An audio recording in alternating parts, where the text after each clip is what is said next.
Hello, I'm Herm Gailey, here to do a video that we have sort of a working title for called Evaluating a Horse in the Rough. And I will confess that we made this one time before, simply on evaluating a horse, and we talked a bit about how you had to look past condition and so on. But frankly, it was a horse that was in kind of show-ready condition. So you were still seeing all of that grooming, you know, the good coat, good weight, cleaned up. So we thought if we had a horse that was in a little rougher shape and we didn't clean him up, might make a better video, because looking at these things structurally, when they're not all prettied up, is a real useful skill. So we're going to talk about some of the basic conformational mechanics of a horse.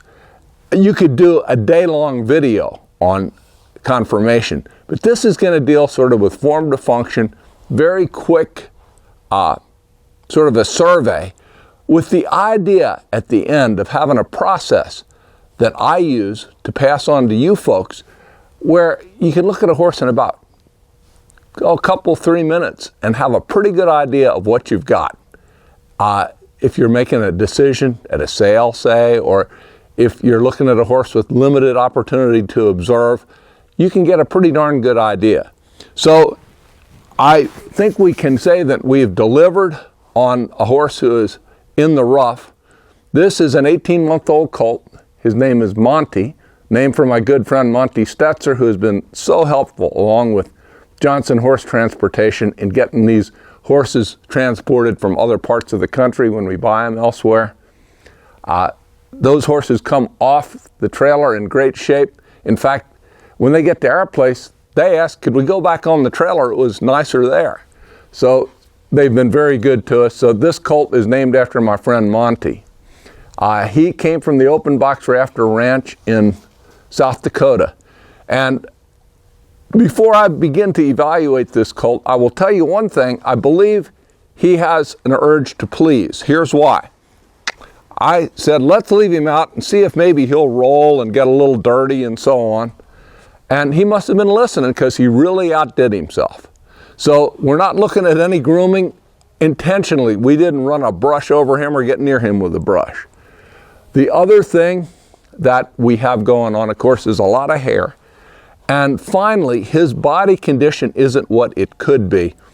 We gelded this colt about 3 weeks ago, and for the first time, despite the best of veterinary care, he got an infection. He's coming out of that, but he's just coming down off antibiotics, lost some weight. You know, it's kind of to be expected. But he's feeling well. You know, he never really seemed particularly sick, but he had some abnormal blood work and an elevated fever and some swelling. So we're working through that. So he is, I promise you, the worst you're ever going to see him. In fact, come summer, I'll put this shot up and we'll compare. I promise I'll do that. So he's a good subject for this, because you're not looking at a lot of window dressing. This is the way, if you want to buy horses, or if you just want to evaluate your own horse or somebody else's horse for whatever reason, this is often how you see them. You see them out in the pasture with their buddies, rolling around like hogs, like they like to do, and like he obviously does. I mean, he's a Palomino, in case you were wondering. So this is how you get to see him. And, you know, you have to look past this stuff, and let's get on with doing that. So the very first thing I want when I look at a horse, when I evaluate a horse, I want to see him in motion. If it's a matter of chasing him around out in the field, if it's a matter of having him in a round pen, which is somewhat ideal, in an indoor arena, in some sort of enclosed space, but I want to see him move. I will form 80% or 90% of my impression of a horse while they are moving around and I'm watching them. If they don't move well, everything else to me is irrelevant. They can be beautiful, they can be conformationally attractive. If they're bad movers, there's something mechanically wrong. And to me, you know, a pretty mover is never an ugly horse. If they move well, I can forgive some other sins as long as they're not going to affect their function. So let's send him out on the fence. We'll move him around a little bit. We'll talk about his gaits, how he moves, and start forming that general impression. Because the first thing you want to do is just look at the horse overall and say, what do we have here as a whole picture? How is his balance? That's what you see when you look at your horse overall. Then you start looking at specifics. So he is kind of a beginner at round pen stuff, but he'll catch on. And he's been in here a number of times, actually. So we'll just start moving him around. Got a little play in him, which is good. I mean, I'm just glad to see that he feels well, and we'll play a little. But you can see he's got some reach to him. You step him up in a bigger trot like that, he actually shows some potential to extend, which is a good thing. There you go. There you go. There you go. Now we'll let him stop and turn. See if we can turn him back to the inside there. We'll trot off that way. And so you can see, to me, he's getting a good mark from me as a good trotter. Now, I think he's going to be a far better trotter than he'll be a jogger. You know, those horses with the big trot, they don't always want to sink back and do the smallest jog, but that can, to a degree, be manufactured. Let's see if he'll lope off here. Come on, buddy. Tell a lot of things at the lope.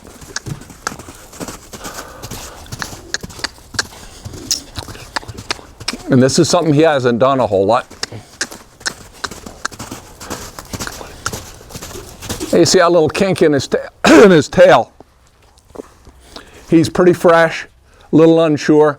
So it's a little harder to get a complete view of how he's going to be.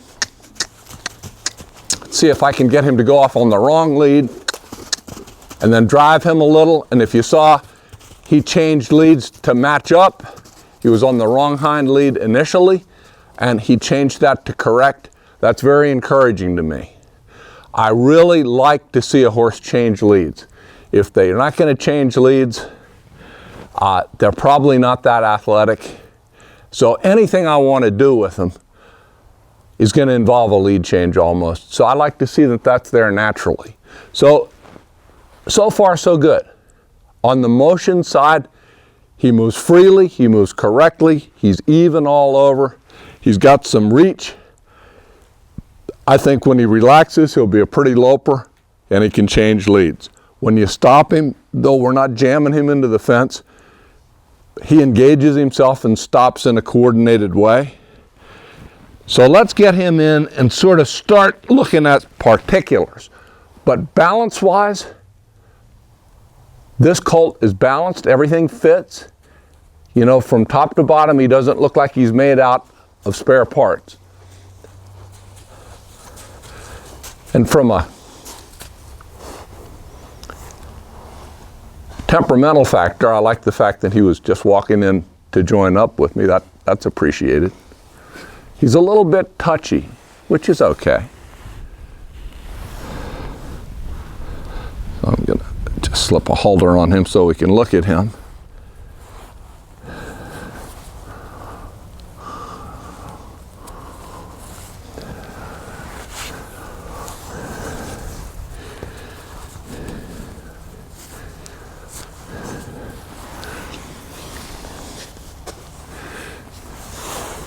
So we've been looking at the horse all over. Now we're going to look at him very specifically.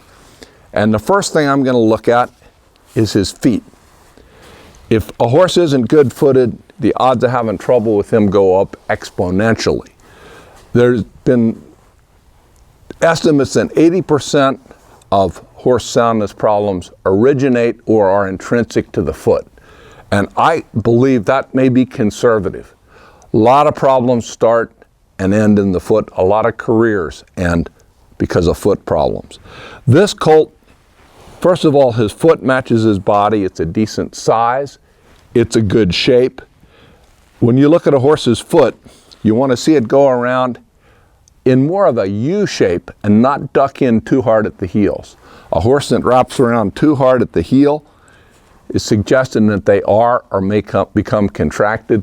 Those tight heels lead to more concussion. The foot's not expanding the way it should. This colt has a nice, even, open heel. Both feet match the other. He doesn't have one foot, back or front, that is bigger than the corresponding other side foot.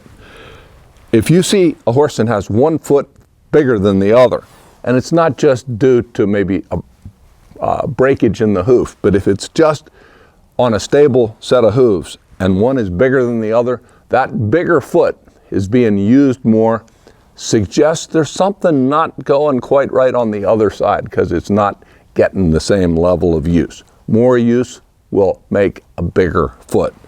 So you want to be aware of that and keep your eye out for it. If you were to pick up his feet, and this colt has barely had his feet handled, so I'm not going to do that. If you were to pick up his feet and look at the bottom of them, the point of his frog should point straight to the middle of his toe with an equal amount of foot on each side of that line that you project out from the point of the frog.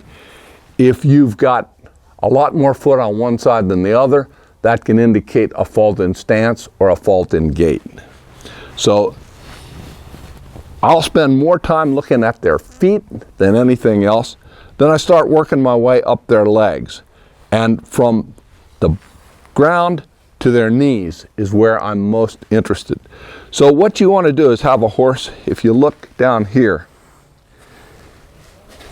there's an angle to his foot. That angle matches the angle that we have on his pastern. And that's what you want. You want that to match. You don't want it to be broken. You don't want the horse to come down straight or to break back too hard. You want some slope in that pastern, but horses with long, very sloping pasterns, while they can be very comfortable because it's a good shock absorber, they're prone to breakdown in that area because mechanically it's taken an awful lot of strain. It's longer, it's weaker. That excessive slope or angle is just going to be flexing, flexing, flexing, and it will fatigue. You want good, flat bone. In other words, if this horse's bone looked round like a baseball bat, which you'll see in some coarse horses, that's not necessarily a stronger bone. That flat bone, as long as there's some substance to it, is preferable. And so he thought he might take a little nip at me there. Doesn't matter what else I'm doing, they do that, we get to it. So we've got a a Canon bone here that is relatively short. Functionally, with the reasonably sized pastern and the short Canon bone, his knees and also his hocks behind are close to the ground. When you're closer to the ground, your horse is just going to be more handy and more balanced. So a relatively short Canon bone, particularly in the stock horse breeds, is preferable. It also is a little sounder. You're going to have less length that's going to be subject to shock, strain, and concussion. If we shift him into more of a front view, now he has no idea about standing up, but ideally, when a horse is standing naturally, if you look at them directly from the front, you should barely be able to see the hind feet because they're blocked by the front feet. They should match up, they should be square, they should be straight. He's pretty good in that score. Some horses will toe out, some horses will stand real close, some horses will be cow-hocked with their hocks turned in. Really what you want is just straight and coming out, the foot coming out the middle of the Canon bone. And you want the front, the forearm here to be coming out of the shoulder, not set way to the outside, but also with enough breadth of chest that their front legs aren't coming out of the same hole. This colt does fine there. He's gonna sort of muscle up in the chest, but structurally, he's certainly acceptable there. The other thing that I like to look at is their wither. A lot of young horses don't have much of a wither. This colt probably shows more wither because of being a little bit thin right now, but you can see that he's going to have, as a mature horse, a good wither. It'll hold the saddle. His back will be better, you know, more secure and sounder. That's a good thing.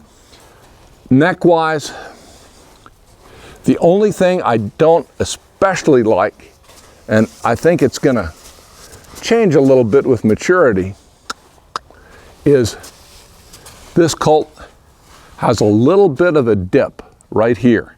You see, if I get him to raise his head, you can see he's got a little dip right there. Ideally, I'd like that to come across straight or a little bit convex.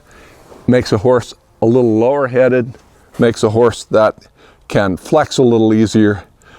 That is something that can really change as he matures, and also as you start to ride him, when you're putting his head into a more correct position, this is going to build up. He's going to build some muscle and kind of remodel his neck. His neck's a good length. Basically, the angles are good on his neck, and he's got a real good clean throat latch. Now, you'll notice I didn't talk about his head. I'll talk about his head last. But people get intoxicated with color, condition, and how attractive the horse's head is. All those things are good things, but I bought a lot of bucket-headed horses that could do a lot, and I bought them cheap because people looked at that head and said, no way. Well, you know, if they move well and they do well, all of a sudden they start getting more attractive, especially when they're beating that good-headed horse that's standing on bad legs. So I'm not going to get carried away with saying he's a Palomino and he's going to be a nice color in the summer.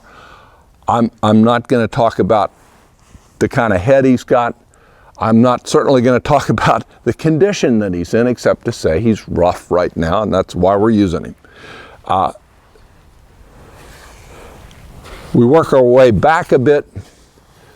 You get to the back, and you want a relatively short back, and the back ends right about here.